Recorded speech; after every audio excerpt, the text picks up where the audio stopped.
ఈ కాలంలో కొంతమంది యవ్వన పిల్లలు ఎలా తయారయ్యారో ఓ మాట బైబిల్లో మీకు గుర్తుకు తెస్తారు. చూడండి, ఆ తల్లి కొంతమంది పిల్లల్ని కంది, అది సరిపోక పాప ఆ పిచ్చి తల్లి కొంతమంది పిల్లల్ని పెంచుకుంది కూడా అంట. కన్నా పిల్లలు ఉన్నారు, పెంచుకున్న పిల్లలు ఉన్నారు. కన్నా పిల్లల పరిస్థితి ఏంటో తెలుసా? ఆమెకు దారి చూపగలవాడు ఒక్కడునూ లేకపోయేనో. కన్నా పిల్లలు ఒక్కళ్ళకు కూడా మమకారం లేదు. యవ్వన బిడ్డలారా ఒకసారి చూడండి, నడి వయసుకు వచ్చిన బిడ్డలారా ఒకసారి చూడండి. వృద్ధాప్యంలో అమ్మ ఉందిగా, ఆ అమ్మకు మొత్తం అన్నం వండి పెడుతున్నావా? ఆ అమ్మ బట్టలు ఉతుకుతున్నావా?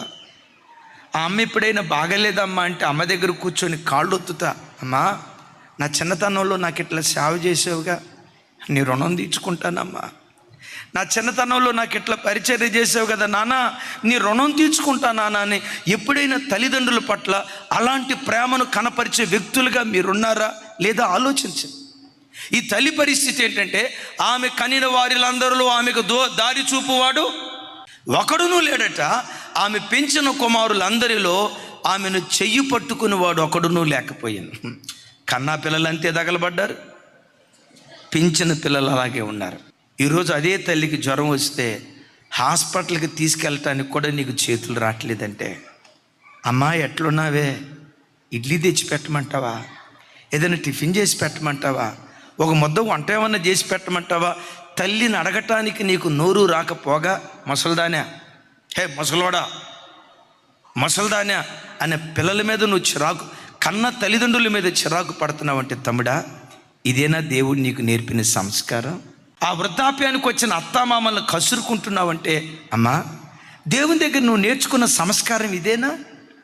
చిన్నప్పుడు నీకు జ్వరం వస్తే, విన్నారా, చిన్నప్పుడు నీకు జ్వరం వస్తే అమ్మ నీ మంచం పక్కనే కూర్చొని జాగారాలు చేసేది, రాత్రంతా కూర్చునేది.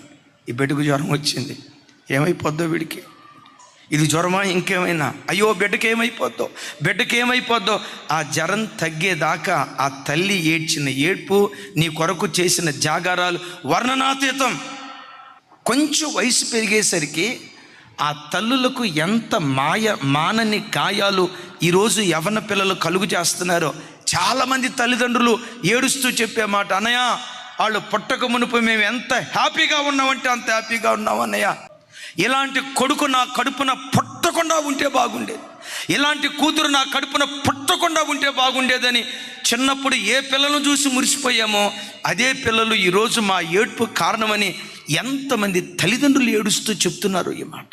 నా ప్రార్థన, మీరు అలా కాకుందురుగాక.